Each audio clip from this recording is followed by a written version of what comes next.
श्रद्धा और सबरी परिवार के सभी सदस्यों को मेरा नमस्कार। आज का प्रसंग उन सभी लोगों के लिए है जो बाबा के दर्शन शिरडी कर आए और उन लोगों के लिए भी है जो इस बात का इंतजार कर रहे हैं कि बाबा उनको कब बुलावा भेजें और वो शिरडी आकर बाबा के दर्शन करें। और ऐसी बात नहीं है कि जो लोग पहले दर्शन कर आए उनको बाबा के बुलावे का इंतजार नहीं रहता।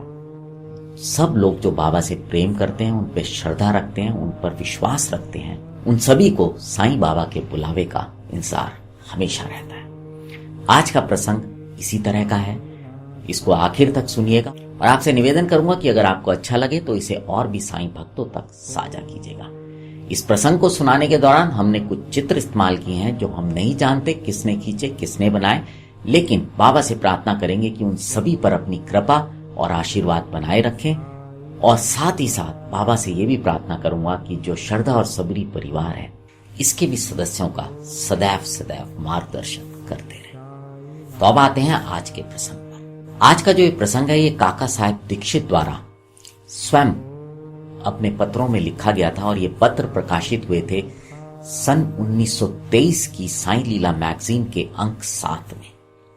और इसमें काका साहेब दीक्षित स्वयं अपने ही आप इस प्रसंग को बता रहे हैं क्योंकि वो स्वयं साक्षी थे इस प्रसंग के। एक दिन दोपहर के समय की बात है।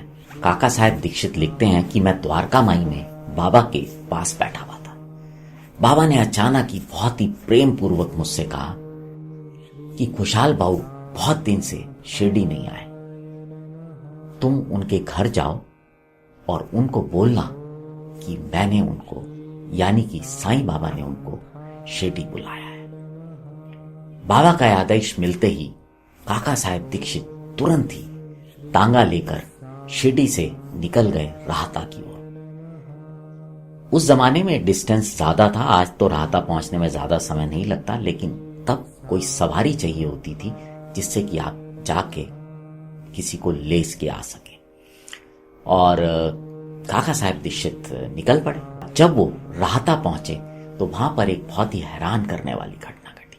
काका साहेब दीक्षित राहता गए और खुशहाल चंद जी से मिले तो खुशहाल चंद ने पूछा, अरे आप यहाँ अचानक कैसे आ गए? तो काका साहेब दीक्षित ने बोला कि मुझे बाबा ने एक संदेश देकर भेजा है, उन्होंने बोला है कि मैं आपको जाकर ये संदेश दूं कि बाबा आपको शिरडी बुला रहे हैं।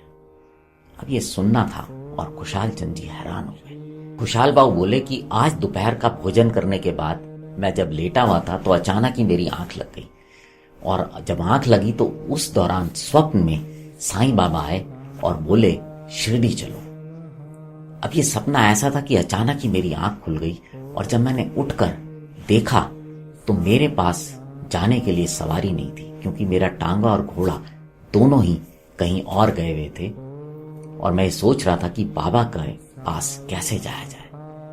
अब काका साहेब दीक्षित लिखते हैं कि मुझे बाबा की जो सारी बात थी, सारी लीला थी, वो समझ में आ गई। मुझे समझ में आ गया कि क्यों बाबा ने मुझे टांगा लेकर खुशहाल भाऊ के पास भेजा, क्योंकि बाबा ये जान गए थे कि उनके पास शिरडी आने के लिए कोई व्यवस्था नहीं है।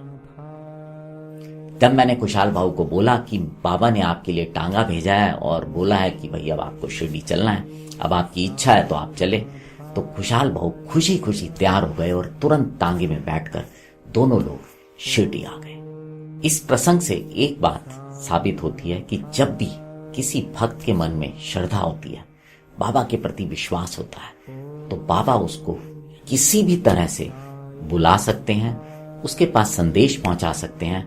और इस प्रसंग में जैसे उन्होंने सवारी तक भिजवा दी वो भी बाबा कर सकते हैं। तो ये प्रसंग उन सभी साईं भक्तों के लिए है जो बाबा पर विश्वास करते हैं, उनसे प्रेम करते हैं। तो आप मायूस ना हो, बस बाबा पर सच्ची श्रद्धा और विश्वास रखिए। बाबा को जब आपको बुलाना होगा अपने आप आपके पास संदेश भेज देंगे या किसी व्यक्ति को भेज देंगे जो अचानक ही आपको लेकर शिरडी पहुंच जाएगा। बहुत सारे ऐसे लोग हैं जिनको पहली बार कोई ना कोई दोस्त अपने साथ शिरडी ले गया था और वो जाना नहीं चाहता था, लेकिन अचानक ही वो दोस्त आया और उसने बोला कि शिरडी चलना है क्या।